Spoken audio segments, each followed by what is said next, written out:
Σαμουήλ Α, ΙΕ κεφάλαιο και εδάφιο 10. Τότε έγινε λόγος Κυρίου προς τον Σαμουήλ λέγον: μετεμελήθην ότι έκαμα τον Σαούλ βασιλέα, διότι εστράφη απόπιστέν μου και τους λόγους μου δεν εξετέλεσε. Και τούτο ελείπησε τον Σαμουήλ και βόησε προς τον Κύριο διόλης της νυχτός.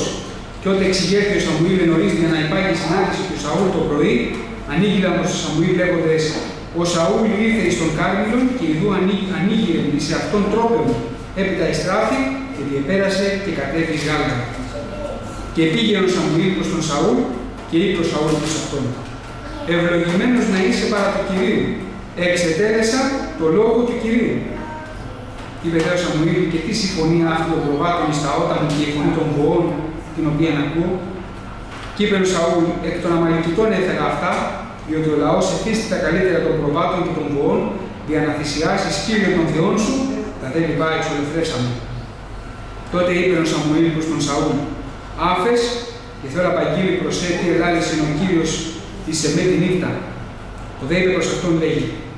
Και είπε ο Σαούλ: ενώ εσύ είσαι ο μικρός, έμπροσθεν των οφθαλμών σου, δεν έγινες η κεφαλή των φυλών του Ισραήλ, και σε έκλεισε ο Κύριος βασιλέα επί των Ισραήλ. Και σε έστειλε ο Κύριος εις την οδόν και είπε: είπαγε και εξολόθρευσον τους αμαρτάνοντας εις εμέ, τους Αμαλικίτας και πολέμησον εναντίον αυτών, έως σου εξαφανίσεις αυτούς. Γιατί λοιπόν περιπίκουσα στη φωνή του Κυρίου, αλλά όρμησα επί τα λάφυρα και έπραξα στο κακό ενώπιον του Κυρίου? Και είπε ο Σαούλ προς τον Σαμουήλ: ναι, υπήκουσα τη φωνή του Κυρίου και πήγα εις την οδόνη στην οποία ο Κύριος με απέστειλε. Και έφερα Αγάγ, τον βασιλέα του Αμαλή, τους δε Αμαλικίτας εξολόθρευσα. Ο λαός όμως έλαβε των λαφύρων πρόβατα και βόας τα καλύτερα από των απαγορευμένων, για να θυσιάσεις Κύριον των Θεών σου εν Καρκάλης. Και είπε ο Σαμουήλ: μήπως ο Κύριος αρέσκεται στα ολοκαυτώματα και στα θυσίας, καθώς στον υπακούομενη της φωνής του Κυρίου? Ιδού η υποταγή είναι καλύτερα παρά τη θυσία, η υπακοή παρά το πάχος των κρυών. Διότι η απίθεια είναι καθώς το αμάρτημα της μαγείας και το πείσμα, καθώς η ασέβεια και η ειδωλολατρεία. Επειδή εσύ απέρριψας τον λόγο του Κυρίου, δια τούτο και αυτός απέρριψε σε από το να είσαι βασιλεύς. Αμήν. Ευχαριστούμε τον Κύριο για τον λόγο του, αγαπητοί αδελφοί. Μια γνωστή ιστορία του Λόγου του Θεού, που όμως όσες φορές, αδελφοί, και αν τη διαβάσουμε, μας φέρνει ο Κύριος στη μνήμη το πόσο ανάγκη έχουμε, αγαπητοί αδελφοί, το να υπακούμε στο Λόγο του Κυρίου. Αλλά και σήμερα το πρωί, αδελφοί μου, θα δούμε πόσο μεγάλη ανάγκη είναι όχι μόνο το να υπακούμε στη φωνή του Θεού, αλλά και όταν αδυνατήσουμε να υπακούσουμε, να μην φέρουμε ενώπιον του Κυρίου δικαιολογίες. Ξέρετε, η δικαιολογία είναι μια πολύ έντεχνη μορφή να πούμε ότι δεν θέλαμε να κάνουμε κάτι. Εδώ πέρα ο Σαούλ, ενώ έχει πάρει ξεκάθαρη οδηγία από τον Θεό ότι πρέπει να καταστρέψει τους Αμαλικίτες, πρέπει να καταστρέψει τους Αμαλικίτες, να σκοτώσει τον βασιλιά των Αμαλικιτών και να μην αφήσει τίποτα. Πρέπει οι Αμαλικίτες να εξαλειφθούν. Αυτοί, οι οικογένειές τους, τα ζώα τους, να μην μείνει τίποτα. Και πράγματι ο Σαούλ πήρε το λόγο του Θεού, μπαίνει μέσα στους Αμαλικίτες, κάνει ό,τι κάνει, μόλις βλέπει τα λάφυρα, γυάλισε το μάτι του. Πρόβατα, τα καλύτερα. Αυτά δεν θα τα θανατώσω. Και ενώ έχει πάρει ξεκάθαρη οδηγία από τον Θεό, ο Σαούλ, θαμπουμένος από την μεγάλη λαφυραγώγηση που πρόκειται να κάνει, σταματάει την εκτέλεση της φωνής του Θεού για να εκπληρώσει τη δική του επιθυμία. Και βλέπουμε, αγαπητοί αδελφοί, πόσο στον άνθρωπο τον σαρκικό, πόσο μπορεί η επιθυμία του να υπερνικήσει την εντολή του Θεού. Μα ακόμα και στο Σαούλ, που μέχρι τώρα είναι δούλος Θεού, Βεβαίως. Γι' αυτό, αγαπητοί αδελφοί, είναι πολύ σοβαρό να υπερνικήσουμε τις ανθρώπινες επιθυμίες, την αλαζονία του βίου. Θαμπόθηκε ο Σαούλ. Τόσα πρόβατα να πάνε χαμένα, κρίμα δεν είναι? Τι ωραία που θα ήταν όλα αυτά τα πρόβατα, όλα αυτά τα λάφυρα. Να τα πάρουμε, να τα φέρουμε στον Ισραήλ, να έχουμε εκεί πέρα πλούτο πολύ. Λες και ο Θεός του στέριζε τον πλούτο. Λες και ο Θεός που έδωσε την οδηγία αυτή θα τον άφηνε να φτωχύνει το Σαούλ. Λες και ο Θεός είπε ότι εγώ δεν θα σε πλουτίσω, δεν θα σε ευλογήσω, θα σε εγκαταλείψω. Γι' αυτό τώρα που βρήκες εκεί από τους Αμαλικίτες προβατάκια, πάρτα, λαφυραγώγησε για να έχεις μπόλικα. Και ο Σαούλ, αγαπητοί αδελφοί, κυριεύθηκε από την επιθυμία των οφθαλμών και όπως μας λέει ο Λόγος του Θεού, όταν η επιθυμία συλλάβει, γεννά την αμαρτία. Και εδώ πέρα η επιθυμία του Σαούλ συνέλαβε και γέννησε την απίθεια, την ανυπακοή, αλλά όμως, αγαπητοί αδελφοί, αυτά στα μάτια του Θεού δεν είναι στο σκοτάδι. Γιατί ο δούλος του Θεού, αγαπητοί αδελφοί, και όλοι μας είμαστε πάντοτε έμπροσθεν των οφθαλμών του Κυρίου και μόλις συμβαίνει αυτό, ο Κύριος δεν αφήνει τον εαυτό του αμαρτύρητο. Και αμέσως φωνή Κυρίου στο Σαμουήλ. Φωνή Κυρίου στο Σαμουήλ. Γιατί, αγαπητοί αδελφοί, ο Κύριος θέλει να μας συνεφέρει. Και όχι μόνο λυπήθηκε τα πρόβατα ο Σαμουήλ, αλλά και τον βασιλιά των Αμαλικιτών, τον Αγάγ, το συνέλαβε ζώντα. Να κάνουμε και διπλωματία. Του χαρίσουμε τη ζωή του Αγάγ και θα το βρούμε μπροστά μας το καλό. Ενώ ο Θεός τι του είπε? Και τον βασιλιά τους θα τον θανατώσεις. Θα τον φωνεύσεις. Δεν θα αφήσεις τίποτα. Γιατί ο Θεός βδελίτεται τους Αμαλικίτες. Και ό,τι είναι ευδέλιγμα εις τον Θεό πρέπει οπωσδήποτε να εξαφανιστεί από τη ζωή σου, Σαούλ.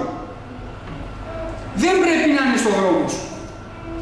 Πρέπει να φύγει από μπροστά σου. Και αυτό, αγαπητοί αδελφοί, είναι πολύ σοβαρό για όλους μας σήμερα.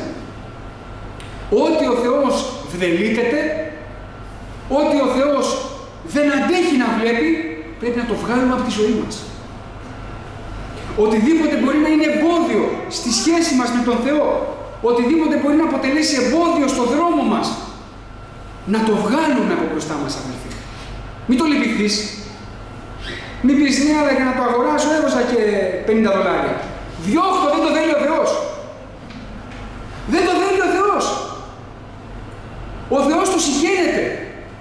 Είναι εμπόδιο στη σχέση σου με τον Θεό. Αποτέλεσαν οι Αμαλικίτες εμπόδιο στην είσοδο του λαού Ισραήλ στη γη της επαγγελίας. Δεν τους θέλει ο Θεός. Και το ξυπνάει ο Κύριος ο Σαμουήλ και του λέει, πήγαινε και πες του έτσι και έτσι. Και πράγματι, αγαπητοί αδελφοί, ο Σαμουήλ δεν έχει συστολές, δεν τρέπεται. Μίλησε ο Θεός, τελείωσε. Και αυτό, αγαπητοί αδελφοί, πρέπει να γίνει στη ζωή μας. Συγχωρέστε με που θα το πω, αλλά πρέπει να γίνει νόμος. Εάν μιλάει ο Θεός, ο άνθρωπος σιωπά. Όχι σιωπά και μένει πίσω, σιωπά και εκτελεί. Κάτι το οποίο ο Σαούλ δεν το είχε, ή μάλλον το είχε, αλλά το έχασε. Γιατί όταν πήρε αυτή την εξουσία του να είναι βασιλεύς, ο Σαούλ έχασε στην πορεία το δρόμο του και έχασε την υπακοή που είχε αποκτήσει ενώπιον του Θεού. Και ο Σαμουήλ τρέχει. Και τον ρωτάει και του λέει, Σαούλ, Έκανες αυτό που σου είπε ο Θεός? Το έκανα. Το έκανα. Ζει ο Θεός και ζει η ψυχή σου. Το έκανα. Και τι είναι αυτή η βοή των προβάτων που ακούω? Και αρχίζουν οι δικαιολογίες, αδελφοί. Σήμερα, αγαπητοί αδελφοί, αυτό που ο Θεός θέλει να μας δώσει είναι ότι στις σχέσεις μας με τον Θεό δεν υπάρχουν δικαιολογίες. Εάν δεν μπορώ κάτι να εκτελέσω μέσα από τον Λόγο του Θεού, να μην δικαιολογήσω τον εαυτό μου. Είναι καλύτερα έμπροσθεν του Κυρίου να πω την αλήθεια. Κύριε, μπλέχτηκα. Έκανα λάθος. Έκανα λάθος. Θυμηθείτε τον Δαβίδ. Ενώ φώνευσε τον Ουρία, ενώ πήρε τη γυναίκα του Ουρία για δική του γυναίκα, όταν πήγε και τον έλεγξε ο Θεός με τον Άθαν, δεν άρχισε τις δικαιολογίες. Τι να κάνω, Κύριε, κουρασμένος ήμουν από τις μάχες, περπάταγα εκεί πάνω στο μπαλκόνι, την είδα, την ήσανε, τι να κάνω. Άνθρωπος είναι. Δεν είπε έτσι ο Δαβίδ, αδερφοί, αλλά έπεσε ολόκληρο στο χώμα. Ήμαρτον, Κύριε. Ήμαρτον, Κύριε. Ενώπιον σου ήμαρτον. Συγχώρεσέ με, Κύριε. Ούτε δικαιολογίες, ούτε τίποτα. Αδελφοί αγαπητοί, οι δικαιολογίες να μην υπάρχουν στο στόμα μας. Δεν υπάρχει καμία δικαιολογία που να δικαιολογήσει την ανυπακοή μας στο Λόγο του Θεού. Είναι καλύτερα να μετανοήσω, είναι καλύτερα να ζητήσω έλεος, είναι καλύτερα να πέσω στα πόδια του Κυρίου και να μετανοήσω παρά να αρχίσω τις δικαιολογίες. Οι δικαιολογίες, ξέρετε τι δείχνουν? Άνθρωπο που δεν μετανοεί. Άνθρωπο που χαίρεται για αυτό που έκανε. Εδώ ο Σαούλ, εξετέλεσε τον Λόγο του Κυρίου. Τον εκτέλεσε. Και τι είναι αυτή η φωνή των προβάτων? Τώρα, Σαμουήλ, πήγαμε εκεί στους Αμαλικίτες και αφού τους εξολοθρεύσαμε όλους, δεν έμεινε κανένας όρθιος, δεν αντέξαμε. Μόλις είδαμε τα πρόβατα, να τα πάρουμε και προσέξτε τη δικαιολογία, να τα θυσιάσουμε εις Κύριο των Θεών σου. Γι' αυτό, αγαπητοί αδελφοί, δεν άρεσε καθόλου στον Θεό. Και βλέπετε ότι ο Θεός την καρδιά του Σαούλ ήδη την είχε διαβάσει. Ήδη την εγνώριζε. Και του είπε ο Θεός του Σαμουήλ, μεταμελήθη ότι έκαμα τον Σαούλ βασιλέα. Αλλαγή της σχέσης του Θεού με τον Σαούλ. Μα μπορεί η απίθεια να φέρει τέτοιο αποτέλεσμα? Μπορεί η απίθεια να φέρει τον Θεό αντιμέτωπο με τον άνθρωπο? Βεβαίως, αδελφοί. Βεβαίως. Και ιδιαίτερα όταν ο άνθρωπος δεν καταλαβαίνει το λάθος του. Δεν καταλαβαίνει ότι αυτό που έκανε είναι εκτός του θελήματος του Θεού. Όταν ο άνθρωπος δεν εννοεί ότι ο Θεός δεν ευαρεστείται στην απίθεια. Και όταν τα ακούει αυτά ο Σαμουήλ, του λέει, άκουσε τώρα Σαούλ, γιατί αυτά που μου λες δεν έχουν κανένα νόημα. Άφε σου λέει, άσε με τώρα με αυτά που μου λες και άκουσε τι είπε ο Θεός πως είσαι. Και αδελφοί αγαπητοί, να έχουμε την καρδιά μας προσεκτική ή στο να εκτελούμε τον Λόγο του Θεού. Ας αφήσουμε άφες, ας αφήσουμε τα δικά μας, ας αφήσουμε τις δικαιολογίες, ας αφήσουμε το ένα, ας αφήσουμε το άλλο και ας επικεντρωθούμε εις το Λόγο του Θεού. Όταν εσύ ήσουν μικρός έμπροσθεν των οφθαλμών σου, ο Κύριος σε διάλεξε και σε έκανε κεφαλή επάνω στον Ισραήλ. Σε έκλεισε βασιλέα. Κάθε φορά που εσύ εξερχόσουνα, επέστρεφες νικητής. Γιατί? Γιατί υπάκουες εις το Λόγο του Θεού. Μέχρι εκείνη τη στιγμή δεν είχες δική σου βουλή, δεν είχες δικό σου θέλω, δεν είχες δική σου επιθυμία, αλλά η επιθυμία σου ήταν η επιθυμία του Θεού. Και αυτό τι σε έκανε πάντοτε νικητή. Όσο ήθελες το θέλημά μου, έλεγε ο Θεός, νικούσες. Τώρα όμως ο Θεός αποφάσισε να απομακρυνθεί από σου, διότι η επιθυμία σου νίκησε το θέλημα του Θεού. Αγαπητοί αδελφοί, μπορούμε λοιπόν να καταλάβουμε ότι μπορεί ο άνθρωπος όταν αισθανθεί λίγο δυνατός γιατί ο Θεός τον ευόδωσε μέχρι τώρα, μπορεί να χάσει τον δρόμο του. Μπορεί να χάσει το περπάτημά του. Γι' αυτό αγαπητοί μου αδελφοί, ποτέ δεν πρέπει να ξεχάσουμε το ότι ό,τι έχουμε μέχρι σήμερα δεν το κερδίσαμε μόνοι μας. Δεν το κερδίσαμε γιατί ήμασταν πολύ καλοί. Πολύ έξυπνοι. Δεν το κέρδισε ο Σαούλ γιατί ήταν πολύ ψηλός, γιατί οι ώμοι του ήταν παραπάνω από όλους τους Ισραηλίτες και ήταν δυνατός και ισχυρός. Όχι. Το κέρδισε γιατί μέχρι τότε η καρδιά του ήταν ευάρεστη ενώπιον του Θεού, μέχρι που η περηφάνεια ανέβηκε μέσα του και έχασε την εύνοια του Θεού όταν σταμάτησε να υπακούει στη φωνή του Κυρίου. Και έρχεται λοιπόν ο Σαμουήλ και του λέει, γιατί ο Κύριος αδελφοί πάντοτε τις δικαιολογίες μας, τις ανθρώπινες, μπορεί να τις ακούσει και να απαντήσει αναλόγως. Και ο Κύριος του είπε, μήπως του λέει Σαούλ, αρέσκεται ο Κύριος εις τα ολοκαυτώματα και εις τας θυσίας, καθώς εις το να υπακούουμε της φωνής του Θεού. Μπορεί να θυσιάζω, μπορεί να προσφέρω, μπορεί να τρέχω, μπορεί να αγωνίζομαι, μπορεί να κάνω, να δείχνω, να προσφέρω, να δίνω τα πάντα. Αλλά όμως να μην είμαι υπάκουος εις τη φωνή του Θεού. Εδώ πέρα ο Σαούλ έτρεξε, αγωνίστηκε, σκότωσε τους Αμαλικίτες, τις οικογένειές τους, συνέλαβε τον Αγάγ, έκανε πράγματα πολλά.